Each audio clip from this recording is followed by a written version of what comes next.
Ladies and gentlemen, please pardon me. Not casual cam today. We're unprepared cam today because I'm very unprepared. We're obviously not in the setup. We obviously don't have a mic. I apologize for everything. But I got to do this recap because I don't want nobody to feel like I'm ducking. If you look at the screen, we had 8 bets tonight. First of all, UFC Vegas 104. Very, very entertaining. Very bizarre. A lot of underdog success. Some bullshit that we're going to get into. We're going to recap our bets and the full card. Let's start with the bets. We had 8 total bets tonight, 4 and 4. We were 4 and 4 on bets. Originally, we had 6.92 units wagered to return 14.4 units. We placed 1 bet during the live card. It ended up hitting, helping out our net. But as you can see, we went negative. Bullshit. We're going to get into it in the very next slide. I just want you to know, if you went through this too, I feel your pain. 30-27. 30-27.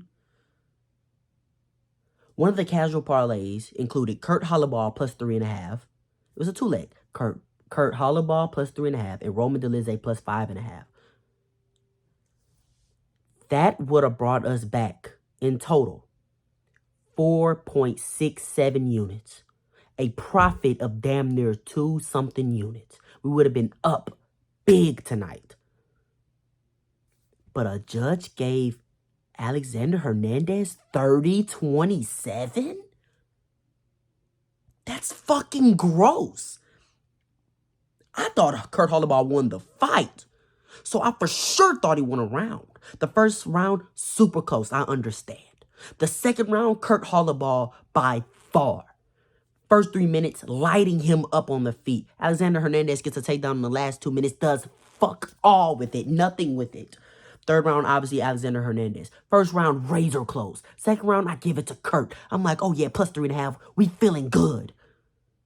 I hear 29-28. Yes. 29-28. Yes. 30-27? That's fucking nuts. So I don't feel like a loser. I feel like a winner tonight. But Vegas and these horrible-ass judges did it once again, and that's bullshit. Nobody on this earth believes that was 30-27. And if you do, you're wrong. Let's get into it. First things first. Original parlay had Dyer Nargaje in it. And Kevin Vallejos. I took him out after he missed the weight. I didn't want to put money on somebody who just looked like they didn't care. And it turned out helping us out because we wouldn't hit the other we had 2 casual parlays. We wouldn't hit the other casual parlay either. We're going to get into the casual parlays. But we put Sam Hughes plus 3.5 because we knew she was a dog. We knew she could win. We knew the longer this fight goes, the more she's going to build. And actually, Stephanie Luciano looked great tonight. Let's get into our casual parlays, man. Bullshit. Let's look at Kurt Holloway plus 3.5. Do you understand? We would have been up. We would have profited 2.64 units from this. Do you understand that we would have been up on the night and both of the casual parlays would have hit? Do you understand that we got robbed? We weren't wrong. We weren't wrong. I wasn't wrong. Call it cope all you want. I wasn't wrong when I said he would win a round. It's absolute bullshit. Now the other parlay, Kevin Vallejos, we knew what he was going to do. We also bet him later in the night under 1.5 rounds. We knew what he was going to do. He was going to come in there, show that nice box. He looks similar to Ilya Topuria. Nice guard. He really looks like Ilya Topuria at home. Not trying to even take away from him, though. He looks really good. He looked exactly how I thought he was going to look. I'm not talking about Roman Dolidze did his thing. We knew this. We were all over it tonight. The only things we should have lost tonight was our straight plays. And I'm okay losing straight plays, underdog plays. But my casual parlay, my pride and joy casual parlay. Bullshit. We should be 2-0. You know it. Should win parlay. Both of you. Them niggas lost. Excuse my language. This is why we put it in the should win parlay. You know? They should win their fights, but it could get tricky. Put them together. See what happens. That's what this is. Nothing more, nothing less. And they both got KO'd. Damn. We're going to break down the fights once we get to the card. But they both got KO'd. Tough. We ended up losing a unit there. Our straight plays. We had Kurt Holloway money line. I feel like he won the fight. But I don't feel like he got robbed from the fight. I think he won the fight. But I'm not going to say robbery. 30-27 is fucking ridiculous. I'm never going to forget that shit. I got robbed. And a lot of people got robbed. Twitter was going nuts. Roman Dolidze plus 6. Profiting 0.68 units. We were all over this. We knew Dolidze would have the pressure. We knew Dolidze wouldn't gas. We knew Dolidze had a great chance. Dolidze was lighting him up in the first fight. I feel like he won the first fight. He just didn't have the numbers. He cleaned that up, tightened that up, showed his improvements. Vettori's layoff showed that he was a bit rusty in there. He was getting stung a lot. Took a lot of shots. A lot of questionable shots. How you able to take those shots? And as you see, probably the worst bet of the night, Ryan Spann. There was no lighter man skill. Trash. We had Kevin Vajejos. Yeah, we had him under 1.5. I thought he would get it done in 1. And that's what he did, actually. Made it plus money. I appreciate everything for you. Live, I was down on the night. I'm like, I know something that can get me back in it and make this look a little better because, yeah. Anyways, we had Dyer, second round to start. Shitty versus Zaleski dos Santos, round 2 to start. But basically, both fights just had to get to the Herb Dean or whoever the rest of the ref had to say time. And as soon as the second round starts, it hits. And that's exactly what happened. Both were in danger. Dyer got hurt in the first round. Fraud check, by the way. Because Brinson Hibeto, he looked good tonight, but he's not that great. He got hurt bad in the first round. Shitty got hurt bad in the first round. I'm like, damn. Trying to make it look better is going to look worse. But it ended up playing out. Casual parlay is not 4 of his last 5. It's 5 of his last 7. Should win parlays 3-3. We don't really care about the should win. Let's get into the card, man. I'm not even finna edit this shit. I'm really pissed. We're not cutting nothing out. Let's just get into it. Marvin Vettori, this was a really good fight. I slept on it. I thought it would be entertaining because what Roman brings to the table, and Marvin never backs down. He's just, not a high finishing threat. Not, but he's in there to fight. He's not going to back down from nothing. And that's exactly what it was. I gave Roman Dolidze, I want to say, 1, 2, 4, and 5. He outstruck him, was landing nasty shots, hurting him with knees up the middle. He was missing his right hook a lot. But he was hurting him with knees in the middle. His right hand was still on. Marvin Vettori looked good in this fight, though. I'm not going to lie. His left hand was nice. He just was on the back foot constantly, getting hit with bigger shots, more damaging shots, and it showed as the fight went on. And Roman Dolidze actually looked like the fresher man in there as the fight went on, which was surprising, which was something that we didn't know because Marvin Vettori, 5-round experience, so many 5 rounds, we thought that would play in his advantage. And Roman Dolidze really just did his thing. Let me zoom in a bit. Moving on. This was a good fight for as long as it lasted. They both had back and forth. But I'm not going to lie. Chitty really dominated this fight, if I'm being honest. He really dominated the fight. He just got hurt one time in the first round. Kind of got buzzed a little bit. Had to shake it off. But he really dominated this fight. I mean, look at the total strikes. The teep kicks, money. The long-rangey jab, money. And then he hurt him with that knee up the middle, sat him down. That was all she wrote. I picked Zaleski dos Santos to win this fight. I thought he would be the bigger dog. He would dog this out. But I think the size, the range was just too much to overcome. And then Chitty does have power. So if he does land clean, he will hurt you. So, bad read by me. Moving on. This pisses me off. I gave Kurt 1 and 2. 1 was razor close. But I honestly feel like he had the better shots. But it was back and forth. But they both took turns going forward, coming backwards, I just liked Kurt Hollowball striking more in that first round. But I understand how close that is, and I could have been swayed from my bet. Round 2, I have no doubts in my mind. Round 2, this was Kurt Hollowball clear. It was clear. It's clear as day. Lighting him up in the first 3 minutes of that round, bad. Like, had him on his heels. Almost we had to panic shoot a takedown because this was getting out of hand. Type of lighting him up on the feet. Faster. Nice shots. Right hands. Ugh. It's not even the money. Like the money, you don't bet anything that you're not willing to lose. It's not really the fact that it's money. It's the fact that it's the casual parlay. That hurts me more than anything. the casual parlay. Because it makes the record look bad. It makes a lot of things look bad. And it sounds like cope at the end of the day. And 5 months down the line, whenever there's all these losses piling up, nobody's going to remember that the judges screwed us here. The judges screwed us there. Nobody's going to remember that. It's going to look at those numbers and be like, yeah, you are a casual. Now, these bets aren't intended to tail, but it's for me. Bragging rights is to make content, have fun, and, you know, it's my thing. And damn, round 3 was clearly Hernandez. Shot a takedown in the very opening round. Had caught Hurlaball in some fight-ending positions. Hurt ended up getting up and still outstriking him, which is crazy. But that third round was clearly Hernandez. I think, I'm not going to say robbery. I think 30-27. I'm going to say it all the time. Crazy. But I think Kurt won this fight 1 and 2. Let me know what y'all think in the comments. Damon Blackshear did exactly what we kind of believe. Second round submission. I want to believe it was a ninja choke. It was tricky on the feet at times. Cody was kind of imposing his will, coming forward, getting in his face a little bit, making Damon cover up. But I think Damon was just staying composed because he knew that he can get the fight where he wanted to get it eventually. So just stayed safe. But he was looking a little tricky. But we know Cody is useless off of his back. And he looked very useless off of his back tonight. And he got subbed in the second round. I don't even know what to say. I was high on Dyer, and we looked horrible. This was bad. This was bad. He got hit with something, a jab, something over his right eye, and it was bothering him the whole fight. He kept hitting it. But Dyer's wrestling didn't look great. Striking didn't look great. He looked slow in there. He looked sloppy in there. He looked overweight. Yeah. Brett was kicking him in the body. Landed whatever he wanted to land. Hurting him, stinging him. This was bad. This was a bad debut, bad performance.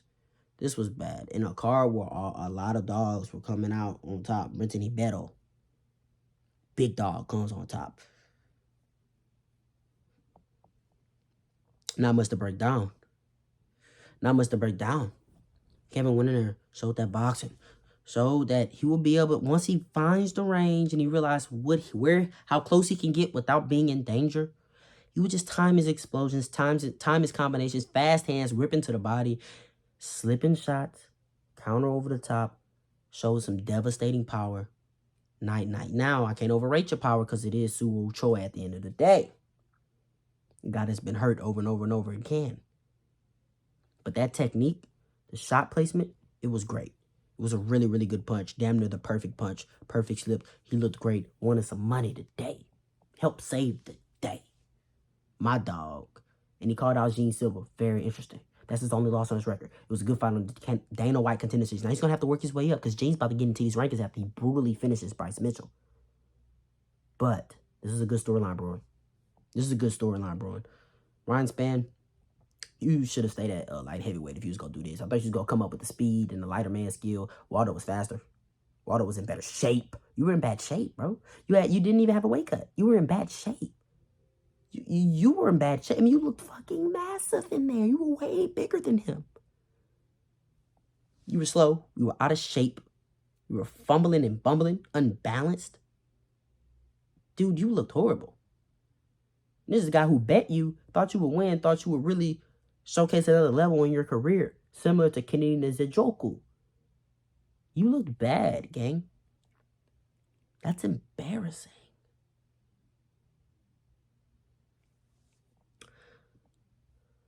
Moving on, I ain't gonna lie. I wasn't paying attention to this shit. I ain't gonna lie. A few takedowns came early. I'm looking up and down. Because this fight had just ended. And I was pissed. Which is why I put him in the shoe because I knew. Can't push your truck. Come on, man. But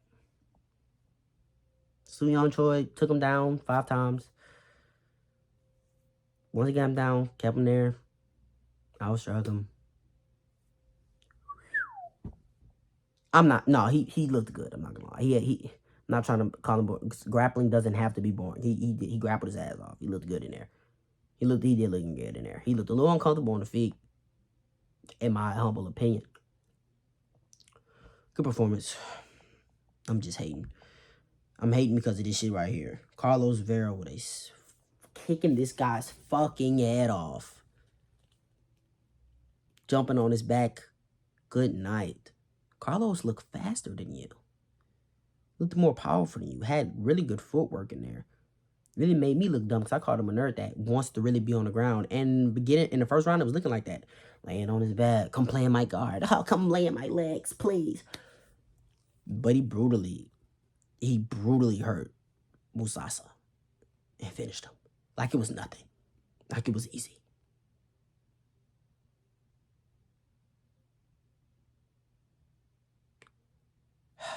He was plus 600 or something like that.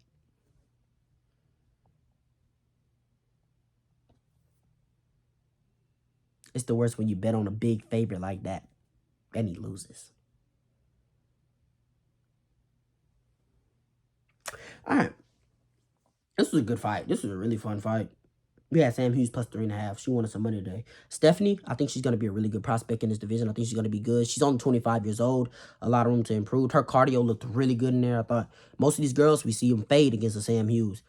Man, Stephanie was staying in there. Still throwing her combinations. Wasn't landing them all. Still throwing her combinations. Still putting herself in the fire. Still coming forward at times. Looking good in this fight. But she overall just got out-volumed. And yeah, that's what happened. I mean, she didn't really get beat up. Sam Hughes' face looked way worse. I want to say Stephanie landed the better shots, but Sam landed more shots. And the quantity over quality was more here because she was just simply doing more. Landed 45 more strikes than her. A lot of jabs. Stephanie was landing nice combinations, nice counters, but she wasn't putting it all together. She was missing a lot.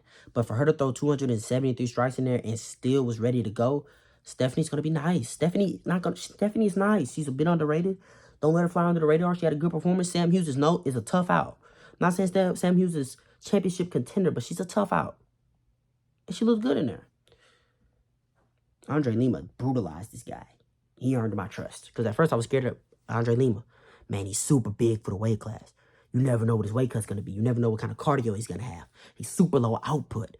Jab. And he'll throw the lead elbow and he'll throw a bunch of low kicks. And he'll try to stuff your takedowns and he'll clinch a little bit if it gets a little tricky. And he'll foul up a little bit too. He'll grab the cage here. He'll kick your nuts here. He absolutely brutalized Daniel. And didn't get tired. Kid KO'd him. Decided to take him down and subbed him. I mean, there wasn't a moment in this fight where Andre Lima didn't look like he was in control and where Daniel didn't look like he was in serious trouble. He could not time the leg kicks. The fucking jab. His jab is so powerful. He was hurting him with the jab, guys. He was hurting him with the jab. Nice solid work from Andre Lima. You've earned my trust. You've earned it. You've earned it. What a fight. What a fight. What a performance. That's damn near performance of the night. I'm being dead serious. Let me think. Chitty had a good performance. But, he absolutely demolished this guy. It was bad. I'm talking about throwing the towel bad. It was bad. Well, somebody might be getting cut from the promotion. I feel kind of bad, man. She was in there. She was walking her down, bro. She was walking her down, landing her right hand. Landing a few hooks here and there. Priscilla was still in there, never going nowhere. But damn, she's just the perfect height for that uppercut, huh? I mean, she was just the perfect height for that uppercut. When that uppercut landed, it was... You dig what I'm saying? I mean, she was right there. She didn't even have to bend. It was there. Jolie, she ducks her head. She ducked her head even into it, but she doesn't even have to duck her head. It's just there for the uppercut. Whenever we're in close. But she kept ducking her head. She kept ducking her head. Priscilla has shown to land that uppercut time and time again throughout her career. One of her favorite shots. And she kept ducking it and giving it to her. And Priscilla took it. And the first time she took it, it was night-night. Great performance from her, I'm not going to lie. But yeah, I'm never going to put money on you. Ever. And, yeah. You ain't ready, shawty. You is not ready, shawty. You look very uncomfortable on the feet. No timing. Kind of bad on the footwork. This player build, I still don't understand this player build because she's solid, bro. This right here don't look like the same weight class. I'm not trying to I'm not trying to, But there's a significant difference in these physiques. And this is, she looks like this in every single fight. She's interesting. Like her body fat percentage is definitely higher than all of her opponents that I've seen her fight. Anyways, Carly Judas was piecing her up on the feet. Landed the high kick, put her out. Showed her she wasn't ready. Showed her his levels. Showed her this is the UFC. Welcome to the UFC. And I want to say Dubin's going to be all right, but I'm not sure if she's going to be all right. I'm not. But this is a good one for Carly. Shout out to Lafayette, Louisiana. Louisiana's on. For getting her first win in the UFC. Happy for her. She can get some confidence. She gets a KO again. She hasn't had a KO since she's been on regionals. But, yeah, man. This shows it was levels. That's going to be it. Like, comment, subscribe, share this is somebody I know they'll enjoy just like you did. We got Leon Edwards versus Sean Brady in London next week. We'll do our predictions. We'll do our watch party. Watch party's going to be back. And we're going to give out our bets. Our bets. My bets. Not your bets. If you want to tell, that's up to you. I'm not telling you to do that. Mine. For bragging rights. For content. For entertainment. Like, comment, subscribe. You ain't got to go home, but you got to get up out of here, man. Yeah.